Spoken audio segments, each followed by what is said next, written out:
My name is Brian Trippe. I'm getting ready to do a book review / book discussion of The Science of Getting Rich, Mr. Wallace Wattles. From a very interesting period of time, I did a little bit of research on Mr. Wattles from the late 1800s, early 1900s. He grew up poor and became very wealthy by following some of the steps that he outlines in this book. The first thing he says right off the bat is getting rich is an exact science. So for some of us out there, we're like, well, if it's an exact science, come on, baby. I want to know what it is. Who wants to get rich? Who doesn't want to get rich, right? We all want to be rich. We all want to be wealthy. And this is, first of all, it's a short book, very short book. I think it's 83, 85 pages, 86 pages. Very short book, but it's not a quick read. So this is what happened to me. I started reading this book on an airplane probably about a month or so ago. And I read the first chapter and I was just like, what? So I sat back and I just closed my eyes and I was meditating or just thinking on some of the phrases and the words that he was writing, because it was really interesting, just some really interesting stuff. And you're going to see that as we get into this. And I'd read another chapter and just be like, hold on, time out. I got to take a second and go back and look at my notes, go back and look at what I highlighted, all this stuff. And I could not get through this book very fast. It was a slow read. It was very deep. A lot of the principles in here, a lot of the things that he's saying is stuff that really I'd never heard before. So I had to kind of take a step back and really think about what I was listening to, or what I was reading, I should say. So let's jump in here. I'm actually gonna be skipping over the first 18 pages, which is kind of crazy. But in a summation of the first 18 pages, he talks about the first steps of becoming rich. And I just want to kind of sum up the first 18 pages for you. Not that I think that you should just skip out on it, but I'm just going to read some quotes. Some of it's really interesting. I'm going to talk a little bit about some of these quotes. Some of them I'm just going to read them and just let you kind of think on them for yourself, because it's really interesting stuff. So here we go. We're going to jump on into The Science of Getting Rich. This is page 18. To do things in a way you want to do them, you will have to acquire the ability to think the way you want to think. This is the first step toward getting rich. To think what you want to think is to think truth, regardless of appearances. So I'm going to skip down. So I'm going to say that again. To think what you want to think is to think truth, regardless of what this truth, the appearance of truth, looks like. So I also recently read a book, David Goggins' kind of, I guess, autobiography, or his memoir called Can't Hurt Me. And I read Jesse Itzler's book, Living with a Seal, which was David Goggins. And David Goggins says that it's only, like if it's cold outside, it's only cold if you think it's cold. It's not cold. It's only cold if you think it's cold. So I think that's really, that's interesting. Don't write that off. Really think about that for a second, because I think that's what Wallace Wattles is saying here. To think what you want to think is to think truth, regardless of the appearance of that truth. So for example, to think health when surrounded by the appearances of disease, or to think riches when in the midst of appearances of poverty, requires power.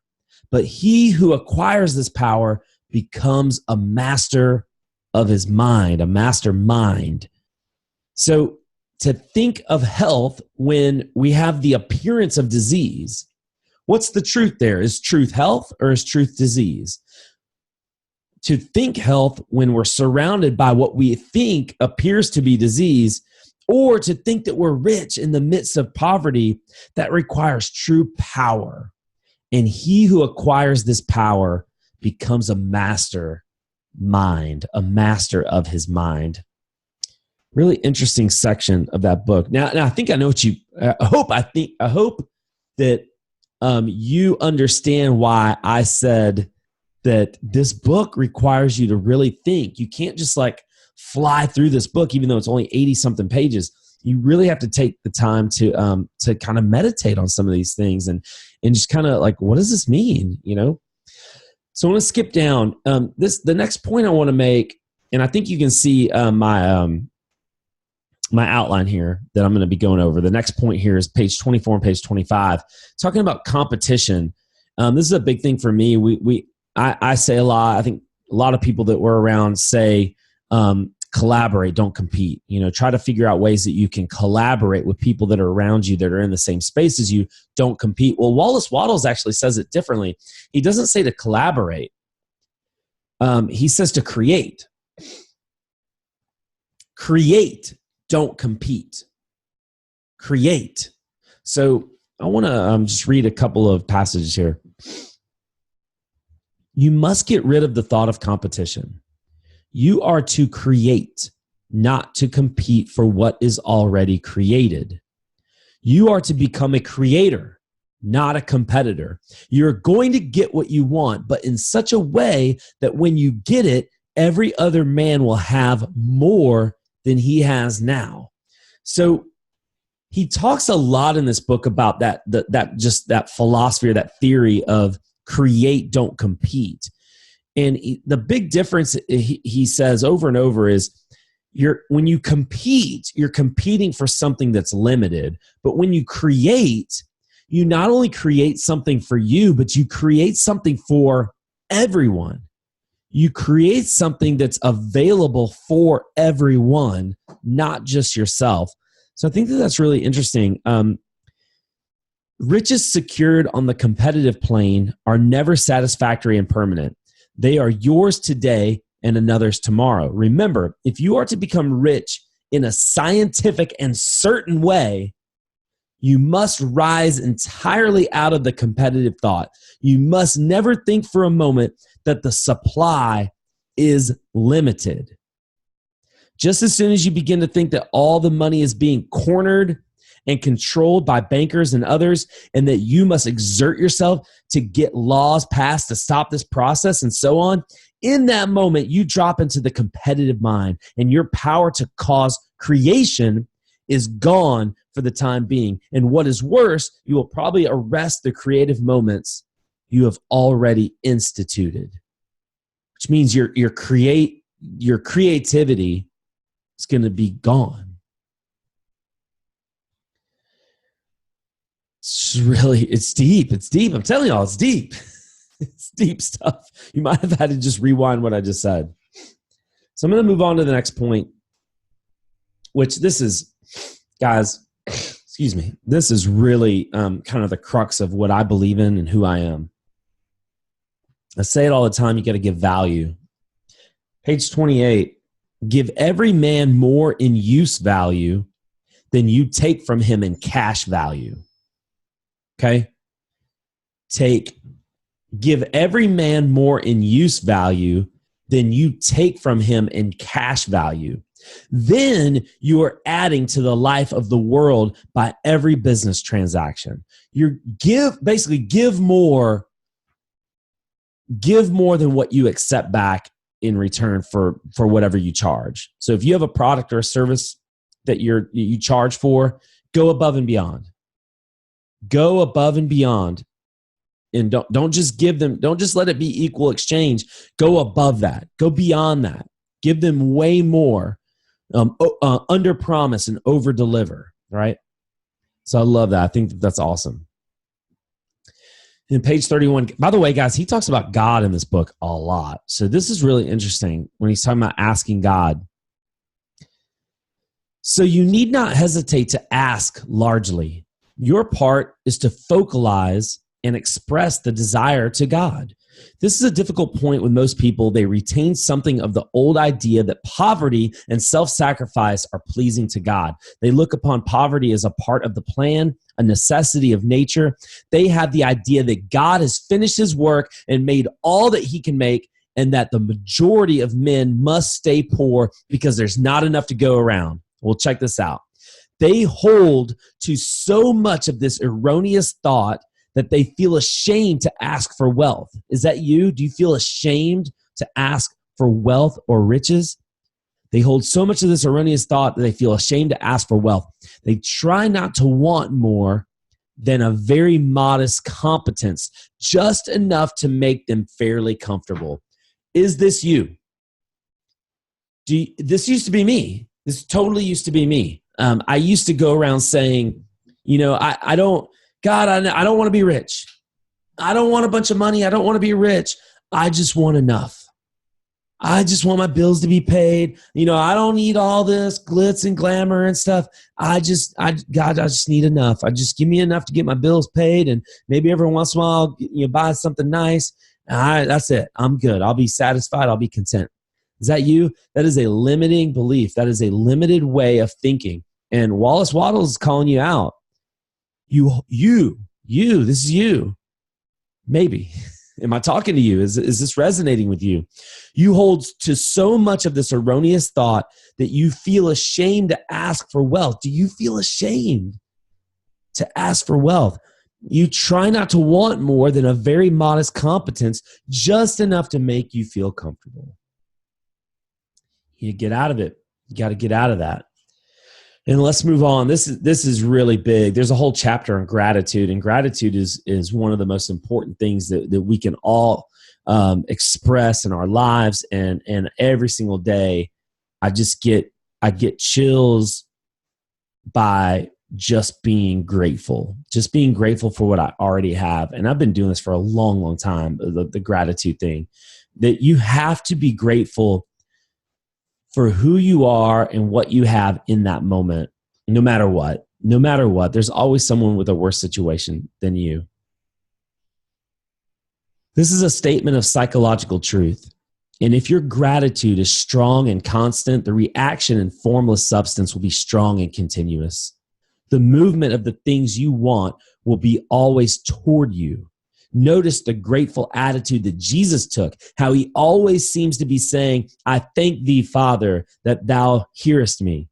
You cannot exercise much power without gratitude. You cannot exercise much power without gratitude, for it is gratitude that keeps you connected with power. The moment you permit your mind to dwell with dissatisfaction upon things as they are, you begin to lose ground. You fix attention upon the common, the ordinary, the poor, and the squalid and mean.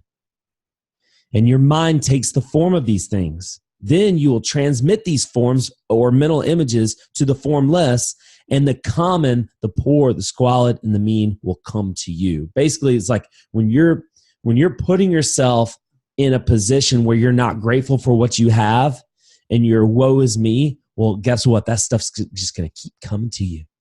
It's just going to keep coming to you more and more and more and more.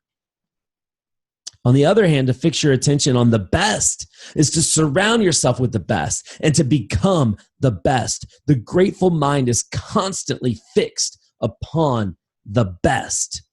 It is necessary then to cultivate the habit of being grateful for every good thing that comes to you and to give thanks continuously. Do you give thanks continuously all day? Like when Paul said, pray without ceasing. Are you praying without ceasing? Are you grateful without ceasing? Guys, it's so huge. It's such an important practice that we need to put into our lives. I'm going to skip a lot right here, go to page 67 and talk about opportunity. This is awesome. I love this right here. There is never any hurry. Remember when we were talking about up here, page 24 and 25, the creator, not the competitor? So are you a creator or are you competing for something? Are you creating something or competing for something? There is never any hurry on the creative plane. And there is no lack of opportunity. There's never any hurry on the creative plane. This is huge. This is talking about like if we get an idea or maybe we have something that we're thinking of, do we have to hurry up and get it out there to everybody? Or, just before someone else, takes our idea or something like that? I think this is really important. When you get out of the competitive mind, see, hurrying up and trying to get it out there and hurrying up and trying to make it right, you feel like you're in a rush because you're competing. You feel like you're competing. But when you get out of the competitive mind, you will understand that you never need to act hastily. No one else is going to beat you to the thing that you want to do. There is enough for all. If one space is taken, another and a better one will be opened for you a little farther on. There's plenty of time. When you are in doubt, wait. When you are in doubt, wait. Fall back on the contemplation of your vision and increase your faith and purpose. And by all means, in times of doubt and indecision, cultivate gratitude. Gratitude. So my big takeaway here was when you're in doubt, just wait. Just wait. There's no hurry. There's no hurry. Okay, page 70, 71. We're almost done. We got 4 more to go. This is talking about helping other people. Like, again, when it comes back to like creating versus competing, when you're creating, you're advancing others. When you're competing, you're advancing only yourself. So I think that that's a huge principle that we need to remember. When we're creating something, we all win. Everybody wins. But when we compete, only you win. And maybe, and what Wallace said earlier, you might win only for a time, and then you'll lose, and then you'll lose it again. You'll get it, but then you'll lose it again because you're in that cultivation of competition where everybody's vying for the same thing. So convey the impression of advancement with everything you do so that all people shall receive the impression that you are an advancing man and that you advance all who deal with you, even to the people whom you meet in a social way without any thought of business and to whom you do not try to sell anything. Give the thought of increase. Again, it's giving value. Give value. How can you increase other people? How can you advance them? If you constantly humble yourself and push others forward, then and be 51% of every relationship, which I talk about all the time, advance others forward, put other people first, guys, it's just all going to come back to you. It goes back to Jesus. The first shall be last and the last shall be first. Guys, it is a biblical principle. Okay, and then kind of talking on the same line, give increase of life to others.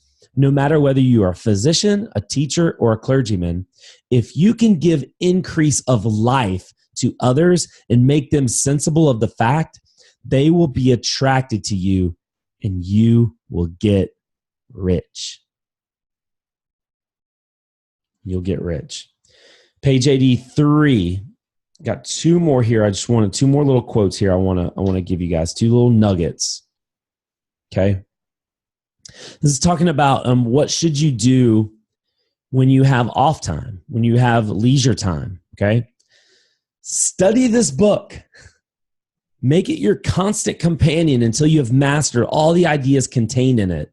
While you are getting firmly established in this faith, you will do well to give up most recreations and pleasure and to stay away from places where ideas conflicting with these are advanced in lectures and sermons. So basically he's saying, like, study this.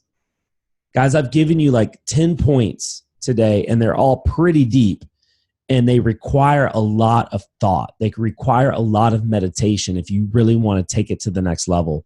Yeah, you can hear, maybe you're watching this video, maybe you're listening to this on a podcast right now, and you can hear this, and it's great. And in the moment, it sounds awesome. but it's going to be gone. We only remember 10% of what we hear.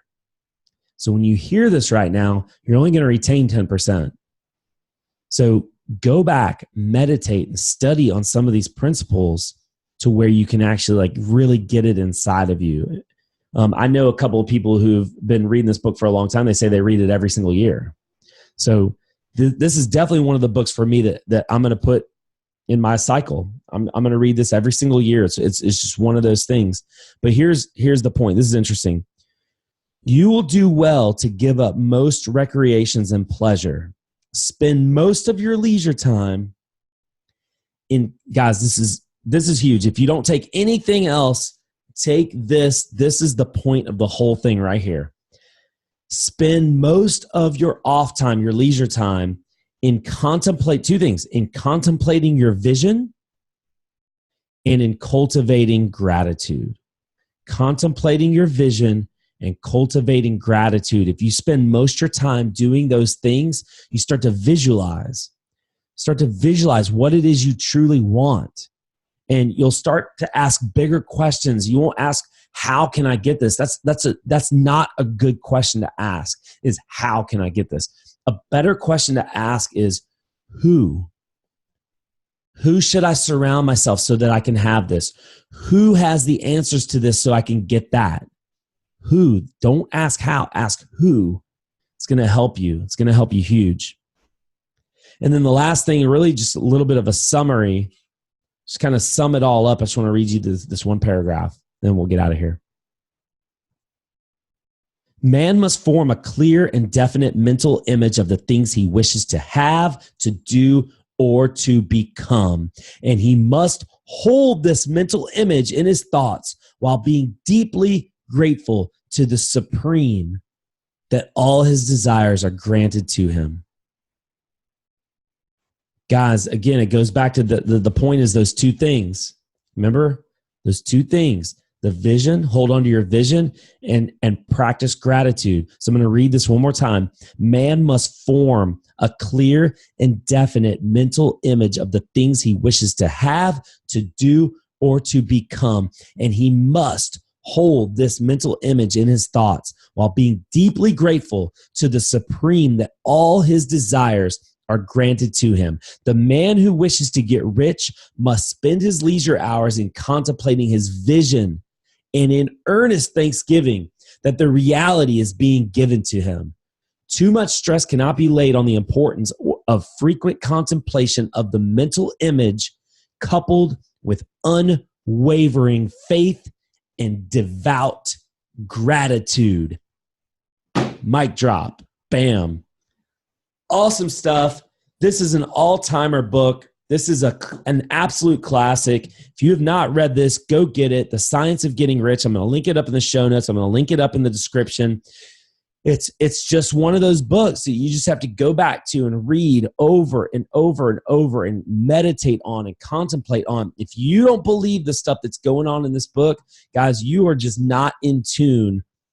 You're not in tune to vision and gratitude and visualization, visualizing it before it's done. Guys, I just can't even stress to you the importance of these things. And this stuff comes first.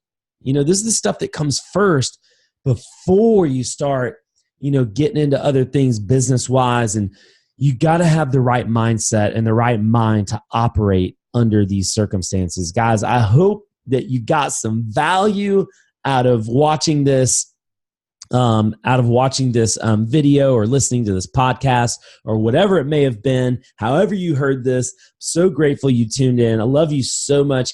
Can't wait to do another book review with you guys. Love you. See you next time.